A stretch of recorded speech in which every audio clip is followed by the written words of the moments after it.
Hello everyone and welcome back to Let's Play Megaman ZX Advent. In the last part we went through the scrapyard level and defeated Voltron, and now before we head after the fourth of this set of 4 levels, I want to go around and do some side quests, because there's a few more that have opened up now that we've done some more stages, including this one right here. I want to go pick some pretty flowers for my mommy, but Daddy says it's too dangerous to leave Hunter's camp. Could you go instead?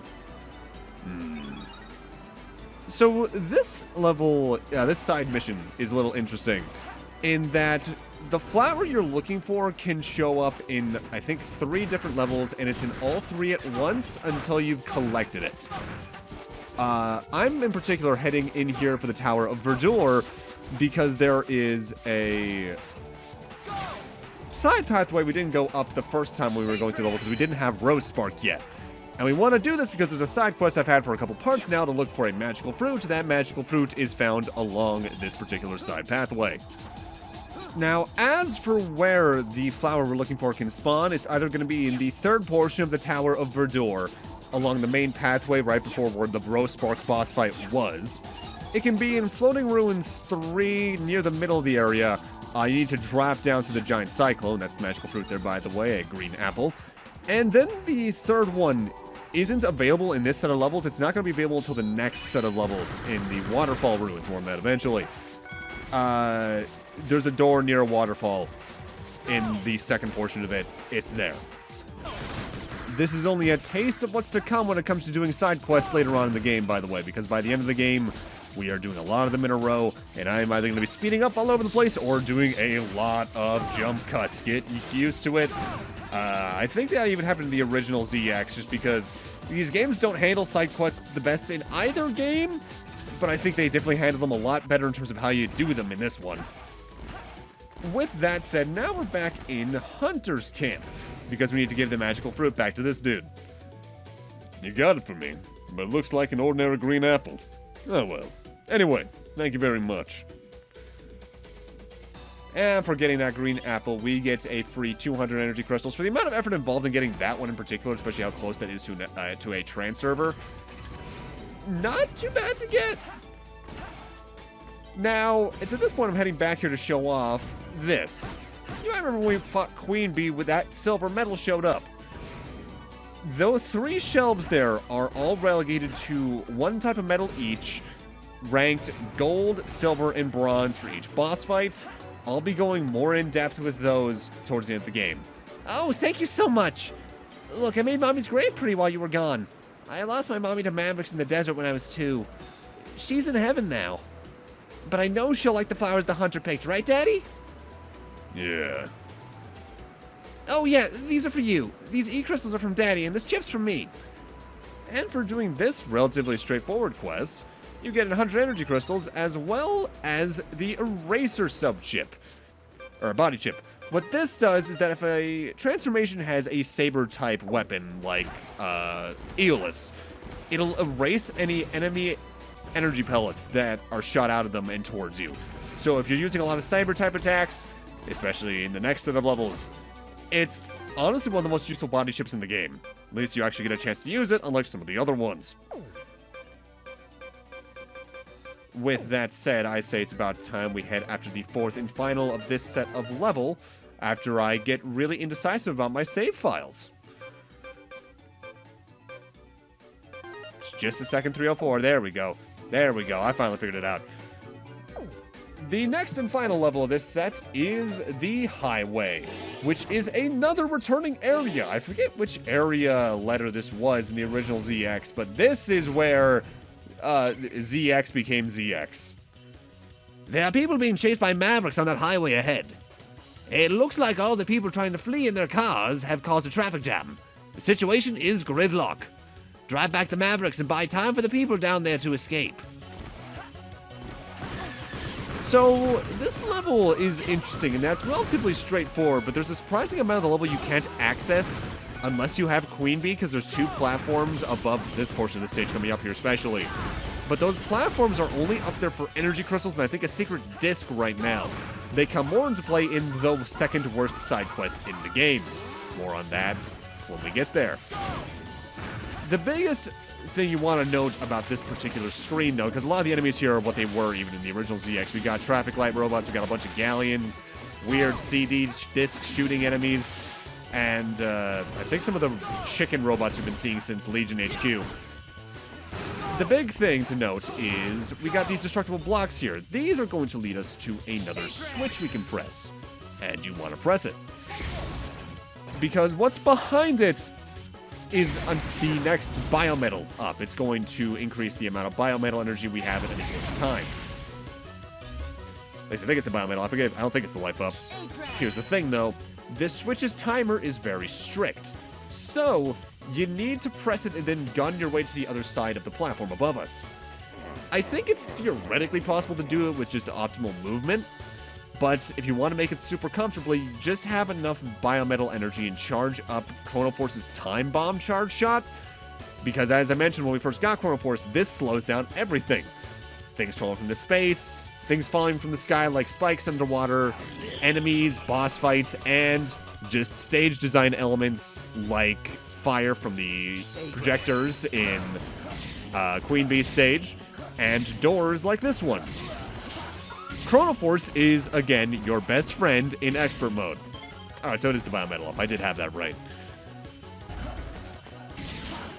And from here, we're more or less good to just go through the rest of the level. The highway is a notable example of there not being much of a main mechanic for the level compared to some of the other ones. It's not like a giant maze like the scrapyard. It's not a maze of bottomless pits like the floating ruins. It's just a straightforward level. Even more straightforward than Queen Bee's, even. Hey, move it. We're sitting ducks here.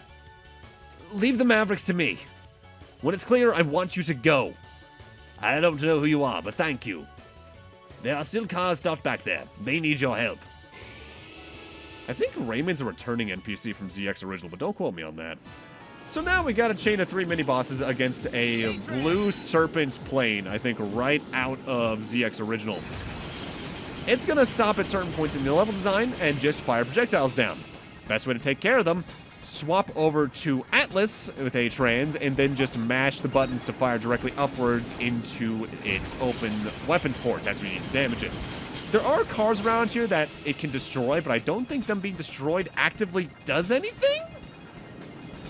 But I don't honestly remember, because ever since I first played the game, I've always just aimed up with Atlas, and it makes this fight go by real fast in all 3 phases. The cars can get damaged and destroyed, of course, but I really don't know if it does anything. I doubt it would result in a game over. It looks like the people made it through. Let's keep going. We have to fight off the Mavericks. And they're being pretty straightforward. The third screen of the highway is just an enemy rush. Well, barring a certain mini-boss, we're going to see part of the way through it. Now, something I should note while we're on this screen is, I've mentioned before that the dialogue changes slightly in the game, depending on if you're playing Ash or Gray. And one of the most notable instances of that, affecting even just the dialogue outside of what Gray or Ash is directly saying, comes down to the cutscene we saw after we beat Aeolus. The Cypher cutscene where we got we got Aeolus's A-Trans ability. You see, since Ash is human compared to Gray being a Reploid, that cutscene is completely different. Whereas in the cutscene we saw there, they refer to Legion and namely Albert impacting Reploid DNA when they come in to check their life expectancy settings and all that. In Ash's campaign, since she's human, explaining that like that won't make any sense, so they instead talk about the fact that humans by this point in ZX are not entirely all biological themselves. They're partially androids themselves that have cybernetic enhancements, and that all happens and gets checked at Legion HQ, thus how they can explain humans having biomatch abilities for biometals. There was quite a few more instances of that throughout, namely any cutscene with Albert in it directly is changed, as is any conversation, really, it feels like, with Ash and Model 8 in particular. Same with certain other cutscenes. Thetis? I'm flattered. You remembered my name. Mega Merge! Come, there's something I want to show you.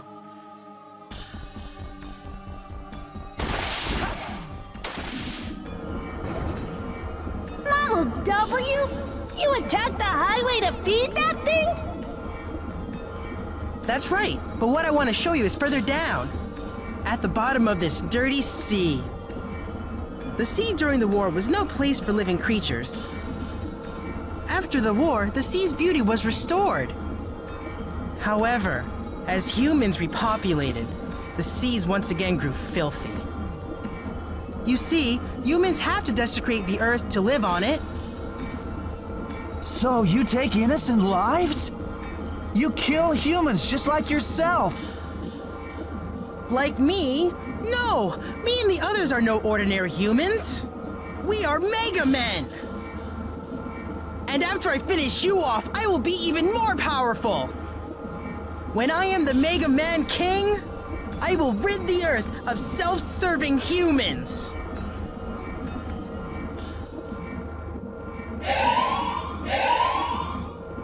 Thetis is a lot like his namesake, Biometal Leviathan, in that he tends to stay in the air underwater, so to speak, dashing left and right all across the screen. Whenever he does little, like, aww, he's going to be dashing across the screen to try and do touch damage. He can swipe down to try and do a circle vortex attack with a spear. He can summon 2 dragons that, frankly, can just be easily dodged by standing at the extreme of either side of the middle platform. The weirdest attack that he has that we don't really get to see until, I don't think we see period in this LP actually, is he'll stand on either side and cause a giant vortex to come out of either pits between the middle platform and the side platforms that'll cause a bunch of underwater water currents that'll push you and pull you all over the place to try and get you into the pit. I should note, these 3 platforms on the side are the only platforms in the fight, so it's a little awkward to move around.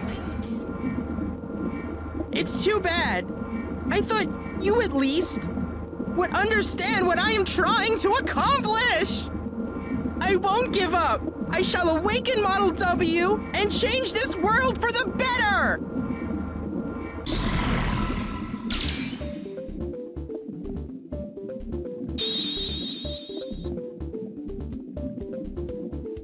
Ah!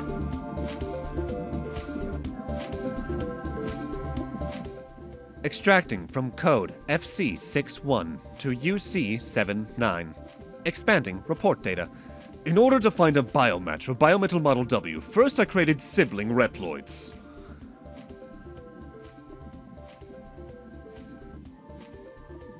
As well as giving them a portion of Model W's power, I gave them one commandment.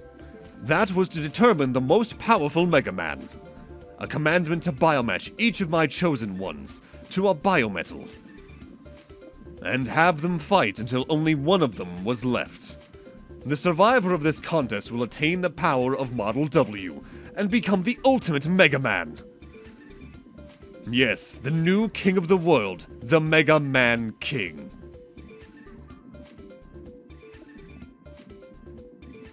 We broke another cipher. Now I understand why Mega Men fight each other. But where is the information about us? And what the heck are the 2 Reploid siblings?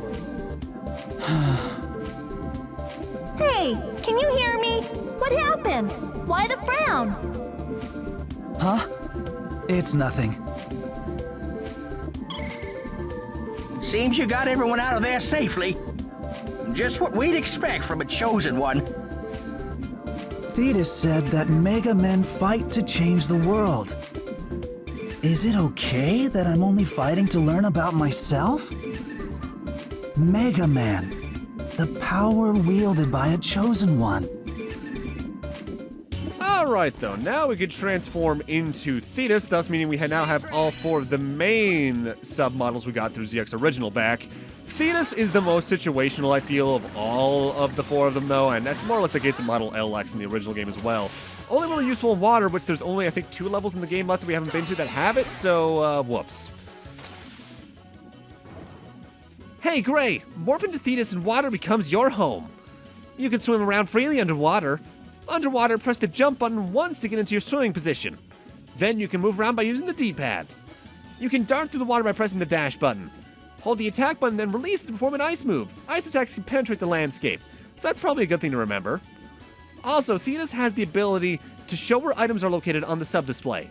If you're somebody you're not sure about, morph into Thetis to find items. So what they mean by the sub-display is, on the bottom screen there's a cyber elf that will just fly to any nearby items, be it important items like secret discs, life ups, I think biometal ups. Only really useful on first playthroughs.